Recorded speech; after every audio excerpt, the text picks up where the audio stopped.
Hi, I'm Amy Rosenberg with Veracity, and we've worked with a lot of credit unions. So today I'm going to be talking about how to position a credit union brain, meaning thought leader. We are going to take kind of a different slant because I'm sure you've seen a lot of those articles about how to become a thought leader.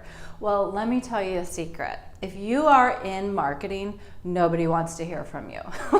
And what I mean is that, don't take it personally, but the public wants to hear about how the economy and how their money is going to be affected.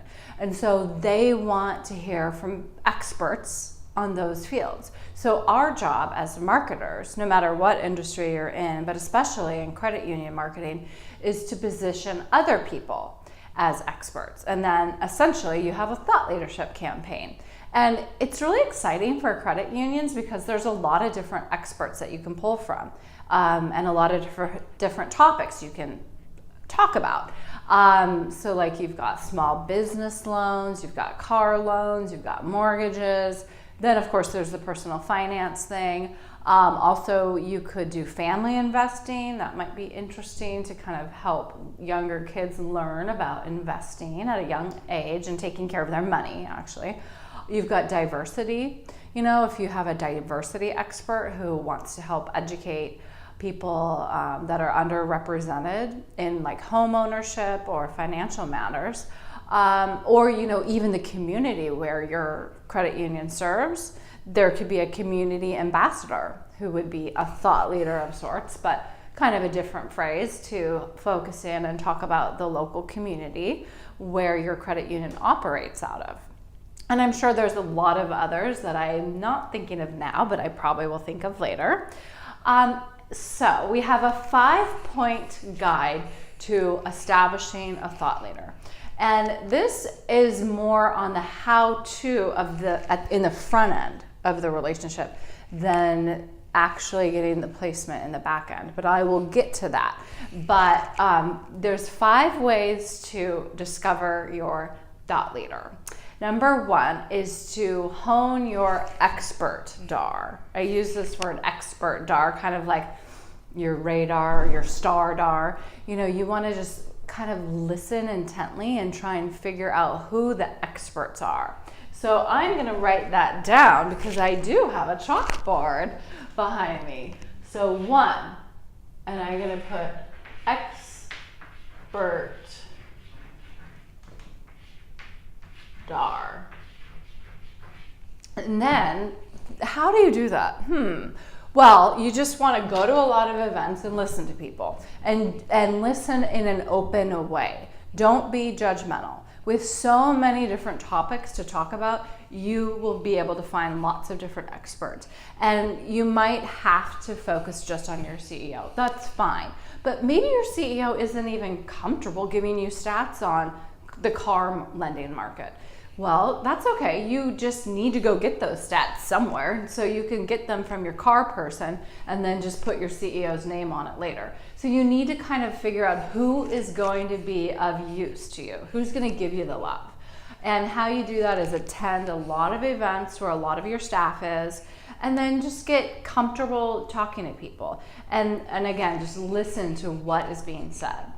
Now, once you have your experts figured out, then you're on to step 2, which is to build a rapport. So I'm just going to put rapport. Hopefully I'm spelling that right. Maybe not. That's what spell check's for. So you build a rapport. Well, how do you do it? Again, talk to them. So go to all the company things like the parties after work, or the joint lunches or happy hours if you have them. And if you're not having them, that's okay. Just try to take them out to coffee or lunch and kind of try and do that frequently. The idea is that you want to get comfortable around them so that you can call them when you're in a pinch. And hopefully if you're in PR, you're in a lot of pinches because that means that the media needs something fast and you're probably going to get a story. So the more comfortable you are with these people, the easier it is to kind of get what you need and execute. And so just the more often you're talking to them, the better. Another cool way to get to know people is like if you're doing a lot of volunteering, like a lot of credit unions do, try and get on their team for volunteering. That way you can bond together. And I'm sure there's lots of other ways that are in my blog post I wrote about, and I just don't remember now. Okay, the third step to positioning your brains at your credit union is to write down everything they say. Not the personal stuff. Of course, you want to warm up with the personal stuff, but when they start to get into like what might be considered newsworthy topics, you need to write down everything they say. And I will follow suit and write this down because I might as well. And so when you're writing this down, you're just taking notes, but there's just a different way to think about it. You want to take your notes in paragraph style so that they can be quickly taken and converted and put into an article or a press release. It's just a little bit easier. Now, if somebody's like running off a bunch of numbers or stats that you would have in bullet point, then keep them in bullet point, even for a press release. But the tip I have on this is like, let's say I'm calling my client and I'm thinking, oh, I have a really easy question. What time is the meeting tomorrow? But then they start to like go off on a tangent. Well, then I'm gonna write, if it's applicable to what I'm working on, like the economy, then I'm writing it down. Like it's like time is precious, especially for experts. So if they're ever in the mood to talk, even if it's not what you're working on right now, write it all down because then later you will use it, hopefully, if you're doing this right.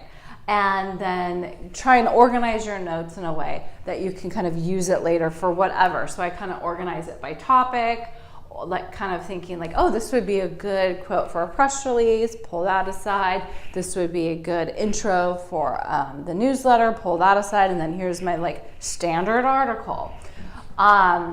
So that's number 3, is to write down everything they say. Now, the fourth step is to convert the notes. So you've written down a lot. But what do you do with it? You probably have a bunch of jibber jabber. So you want to try and organize that right away when it's fresh in your brain. And then as you're organizing it, again, I kind of touched on this, you're pulling things out. And again, kind of going back to step 3, you're just letting your client just talk at you. When I say client, I mean boss or whatever. We have a bunch of clients. So like my clients talk at us all the time and we love it. We literally write down everything they say, turn it into something later. It's perfect. Now, anyway, so back to converting the notes. I think this is self-explanatory. I just want you to know that sometimes the idea of a ghost written article, like if you have to write it on behalf of your CEO, that can kind of sound scary, but it doesn't have to be if you have a bunch of notes. So kind of how I look at it is like, yeah, I'm writing the article, even though it's under CEO's name, but like they gave me all of the information. So like, how hard did I really work? All I did was listen, ask some questions, and then kind of create an article from the notes. And then you might be thinking, well, like I'm too busy. Like why would I even talk to my brain about any of this, especially when my brain is very busy too, meaning the CEO or whoever. Well, the reason why you talk to them versus like doing email questions is because don't forget, you are a marketer. You know what is interesting and what is not. And then your expert might not. So they might kind of gloss over something that you would be like, oh, wait a minute, let's go back to that and kind of hone in and dig into that. And also you can kind of clarify things a little bit better. And again, just like suss out the good story stuff out of them through the conversation. Now, the 5th step is to place the article or whatever, place the brain. So let's say you've got all this great stuff. How are you going to place it? What are you going to do with it? So you think that this is the hard part, but I'm gonna kind of say, I'm not trying to sound, I probably spelled that wrong. Brian, I think I spelled that wrong. Oh well. I'm not trying to sound scary here, but this part, step 5, is like PR 101. And so if you don't have PR experience, that's totally fine.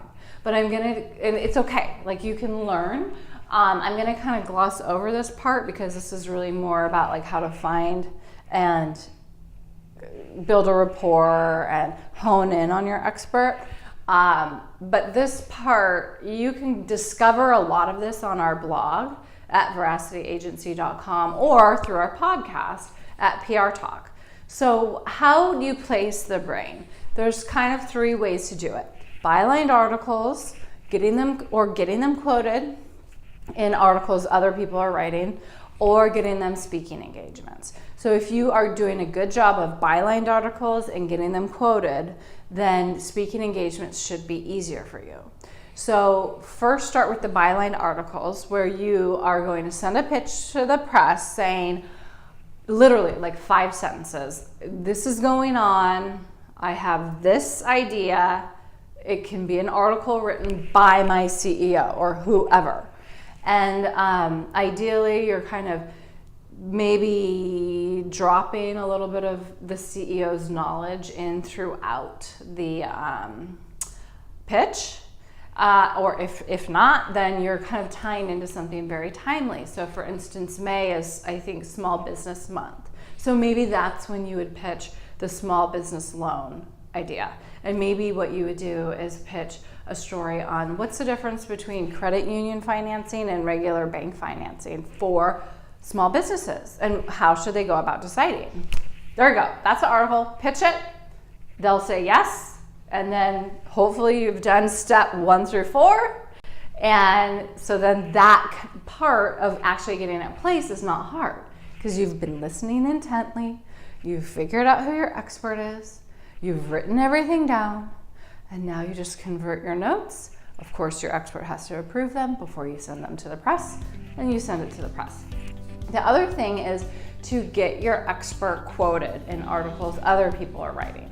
So that is kind of like sending out proactive pitches at first, where you're tying into something timely. Like again, Small Business Month, kind of saying like, I know that you might be writing about this. I have this person at my disposal. Would you like an interview? That kind of thing.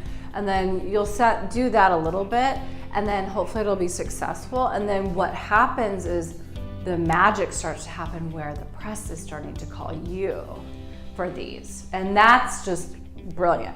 And then you are the one kind of matchmaking. So they're calling you and you're like, which expert do I have on this? And then you're picking the expert to address whatever the press is working on.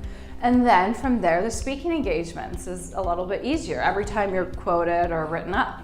And so you're kind of looking at the event manager as like another member of the press. Even though they're doing events, you're also sending them a pitch or like an idea, maybe building a relationship with that person so that you can also get your expert to speak at their events. And then that's it. So happy placing and use those brains wisely.